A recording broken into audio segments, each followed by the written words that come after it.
Hi guys, it's Miss A. I am recording this video to kind of help you guys out with instruction to be able to do a checkbook register and balancing your account.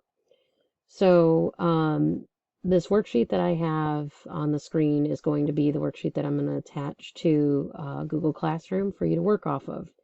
There'll be text boxes that you can click in and type in your answer. But I'm going to show you how to complete the worksheet through this video. Okay, so first of all, a checkbook register is where you keep track of your checks you write and deposits you make to your checking account. Each check and deposit must be recorded in the register.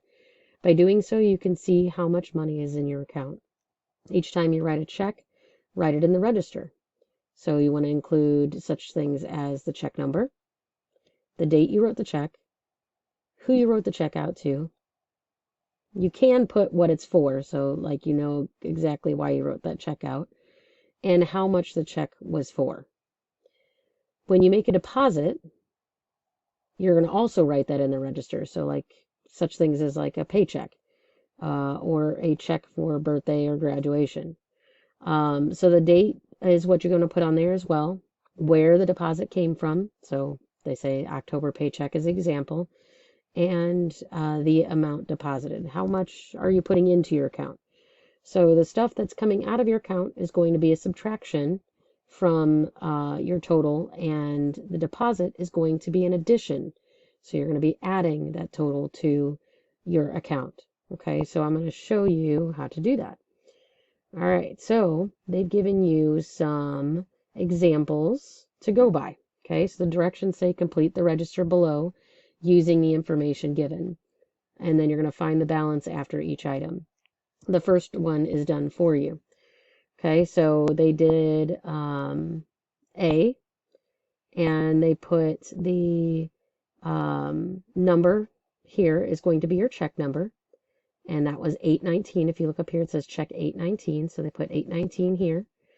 And then the date is over here on the side, 32. They put date here.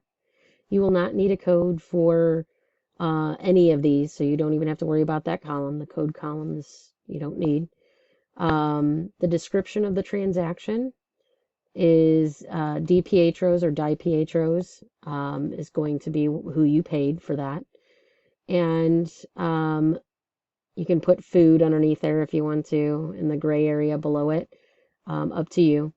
And then you're going to put the amount 5550 right here. Okay, so where it says payment, debit, and it's got a minus sign, you put the 55 and then 50 cents. Okay, so you separate your dollars and your change in where that line is at. Okay, so anytime that you're buying something or paying for something, it's a minus from your amount of money. Okay, there is no fee, so you don't have to worry about the fee column for any of the A through I stuff at the top. There's no tax stuff either, so you don't have to worry about those guys right here. You don't have to worry about those for this worksheet.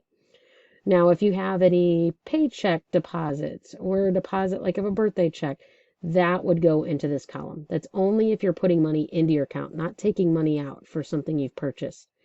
Okay, so over here, your balance started at $200.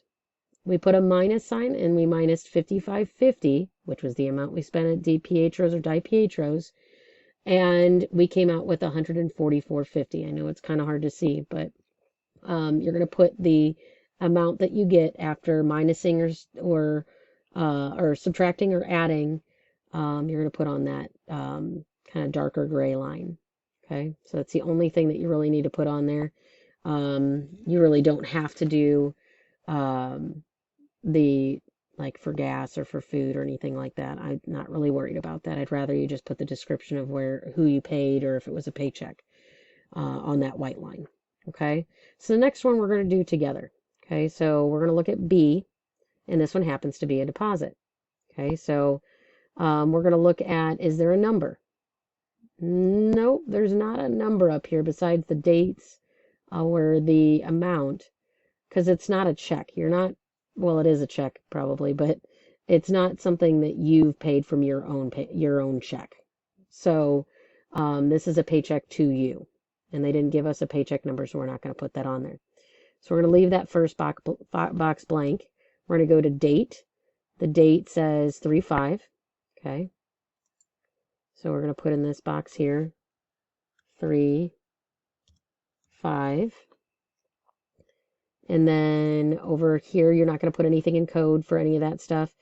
But it is a paycheck. And you can even put from 2/17 to 3/3 to kind of make you aware of what that was. You can put in this box here, paycheck.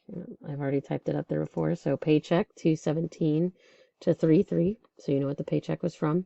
You're not going to put anything in the payment and debit minus because you're adding money to your account because you got paid for working. So you're going to put it over here in this deposit credit. So you're going to put it in this box right here. Okay, so you got $459. So $459. And then you're going to put your change over here. If you look up there, there's no change. So it's 00. And then over in the box over here, you're going to put an addition sign. And you're going to put 459. And then in this box over here, your change, which is 00. Need to move that over just a tad there. Okay, now you're going to take the 144 and the $459. We're going to take and add those together, the $144.50 plus $459.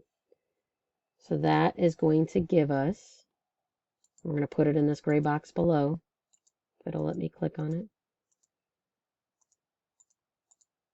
All right, let's see here. It's being a little goofy. I'll have to move it up. Is going to be $603.50.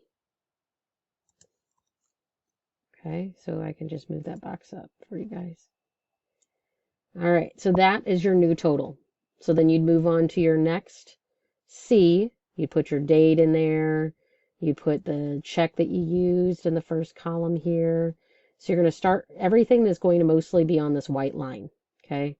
The gray line is only going to be like whenever you're adding or you're subtracting amounts, that's where you're going to use that gray area. And then you're just going to fill those on up all the way down to I, and then when you're finished, send it on my way. If you've got any questions, definitely reach out to me. I can help explain it if you're kind of confused on what I did. But I thought the video might be a little bit helpful. Sorry, it's almost 8 minutes long. So let me know if you need anything. I'm here for you. All right. Good luck.